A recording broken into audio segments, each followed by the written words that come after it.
Assalamualaikum warahmatullahi wabarakatuh. Perkenalkan, saya Fani Ferdian. Saya mahasiswa PPL dari Universitas PGRI Palembang. Baiklah, di sini saya mengajar mata pelajaran Bahasa Indonesia kelas 11 IPS tahun ajaran 2020-2021. Nah, pada masa pandemi COVID-19 ini, Kemendikbud mengajarkan kita untuk lebih baik di rumah saja, belajar dari rumah dan juga belajar daring. Nah, di sini saya mengajar bersama Bapak Purwadi Susilo, Magister Pendidikan, sekaligus paman saya. Dosen pembimbing yaitu Ibu Juwaidah Agustina, Magister Pendidikan, mahasiswa PPL Universitas PGRI Palembang, saya sendiri Fani Ferdian. Nah, materi kita pada hari ini yaitu menganalisis struktur dan kebahasaan teks ceramah. Tujuan pembelajaran kita pada hari ini yaitu agar kita dapat menganalisis struktur ceramah, menganalisis kebahasaan teks ceramah, dan juga mempresentasikan struktur dan kebahasaan dari teks ceramah. Nah, di sini ada pengertian dari ceramah. Teks ceramah ialah tulisan yang terdiri atas beberapa paragraf yang isinya mengandung informasi pengetahuan atau ajakan kepada halayak banyak yang mendengarkan. Nah, teks ceramah ini memiliki pesan atau bertujuan untuk memberikan nasihat, petunjuk atau petuah-petuah secara lisan. Nah, halayak yang mendengarkan pun bisa siapa saja, tapi umumnya halayak dari teks ceramah ini bersifat spesifik karena diumumkan di komunitas atau di kalangan masyarakat tertentu saja.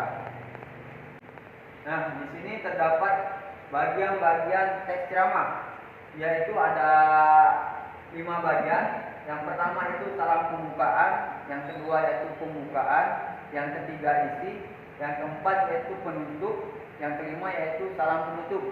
Nah, yang dimaksud dengan salam pembukaan yaitu berisi ucapan salam atau selamat pagi, selamat sore atau sapaan kepada hadirin.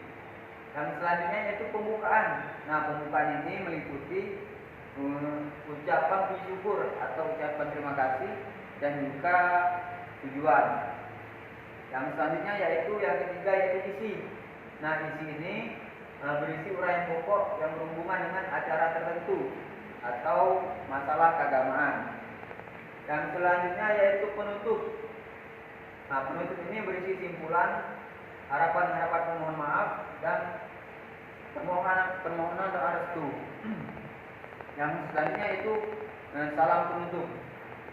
Selanjutnya yaitu penyusunan teks ceramah.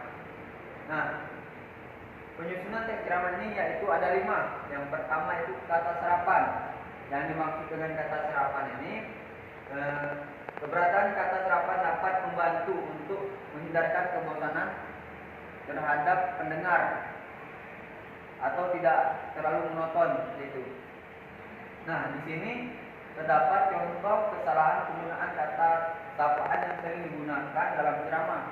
Nah, kita lihat contoh kesalahan. Di sini ada kalimat para hadirin yang saya hormati, para hadirin sekalian yang berbahagia. Nah, di sini terdapat kesalahan pemborosan kata. Karena apa? Karena kata pra ini banyak lebih dari satu orang. Sedangkan kata hadirin ini orang-orang yang hadir.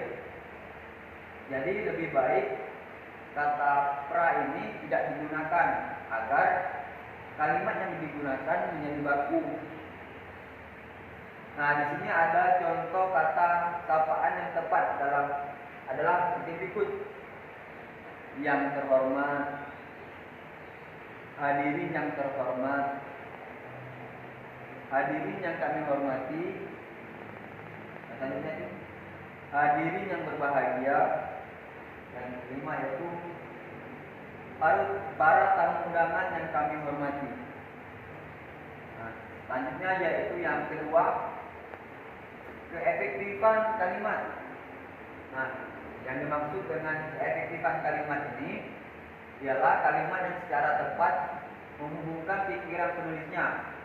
Sebuah paragraf dikatakan baik dan efektif jika setiap gagasan utama dituangkan dalam karangan mengusung suatu topik pembahasan atau profesi, dan setiap kalimat yang membentuk paragraf atau memiliki keterkaitan satu dengan yang lainnya. Nah, sebuah paragraf dikatakan koren ditandai dengan adanya konjungsi, kata acuan, dan kata ganti. Selain itu, kalangan struktur kalimat juga harus lengkap. Keberadaan subjek, predikat, objek, keterangan, dan memiliki pelogisan yang masuk akal.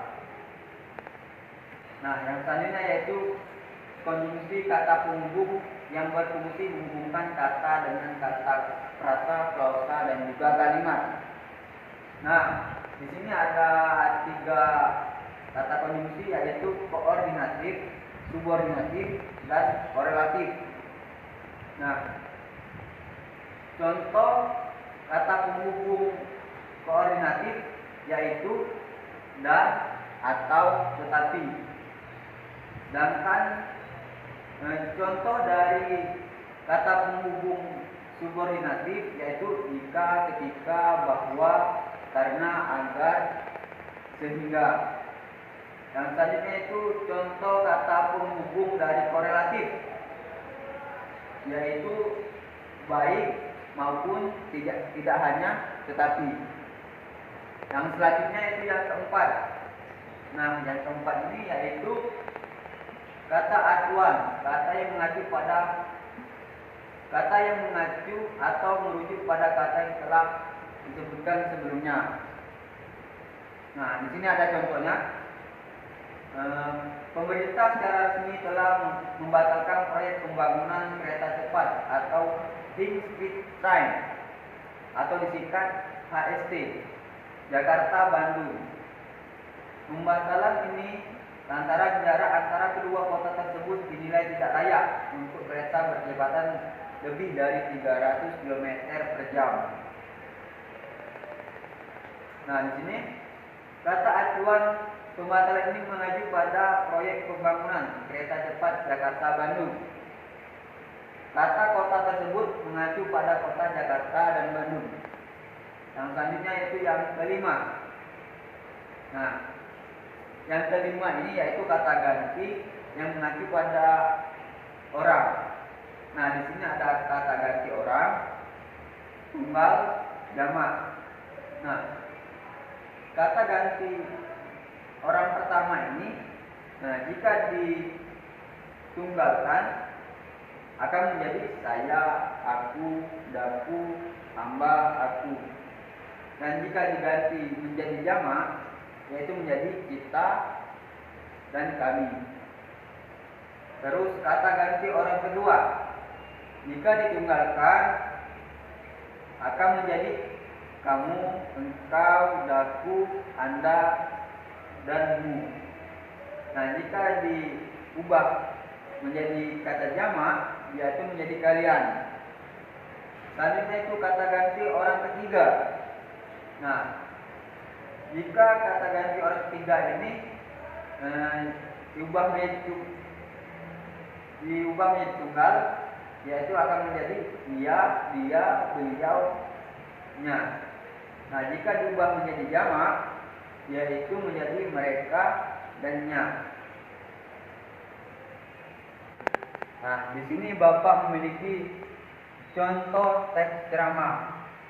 Nah, ceramah ini berjudul tentang sabar. Nah, di sini Bapak akan mencontohkan mencari bagian teks ceramah seperti salam pembukaan, isi, penutup, salam penutup. Nah, yang pertama yaitu salam pembukaan. Nah, salam pembukaan ini terdapat di paragraf pertama. Salam pembuka.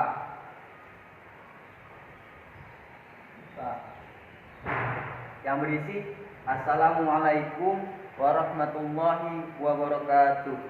Nah, yang selanjutnya itu pembukaan. Nah, pembukaan ini terdapat di paragraf kedua yang berisi Allah Subhanahu wa taala selalu menghendaki umatnya untuk berperilaku sabar dan lapang dada dalam melakukan segala hal. Nah, ini termasuk ke dalam pembukaan. Pembukaan ya.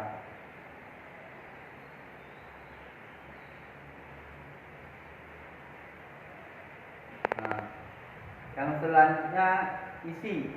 Nah, isi ini terdapat di paragraf keempat yang berisi perilaku sabar dapat diterapkan dengan sadar bahwa ternyata kehidupan di dunia tidak terlepas dari bermacam cobaan. Nah, ini termasuk ke dalam isi.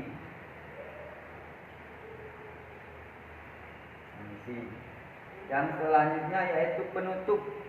Nah, penutup ini terdapat di paragraf kelima yang berisi yaitu untuk itu marilah kita bertindak sabar selagi masih diberi kesempatan hidup di dunia. Nah, ini termasuk ke dalam penutup.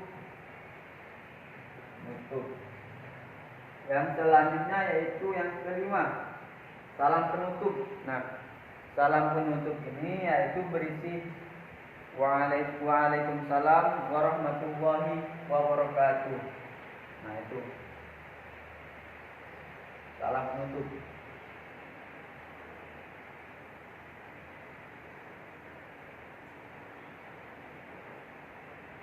Oke. Baiklah, mungkin pada sini dulu pertemuan kita hari ini. Bila Bapak ada salah, Bapak mohon maaf. Pada Allah Bapak mohon ampun. Bapak akhiri. Wassalamualaikum warahmatullahi wabarakatuh.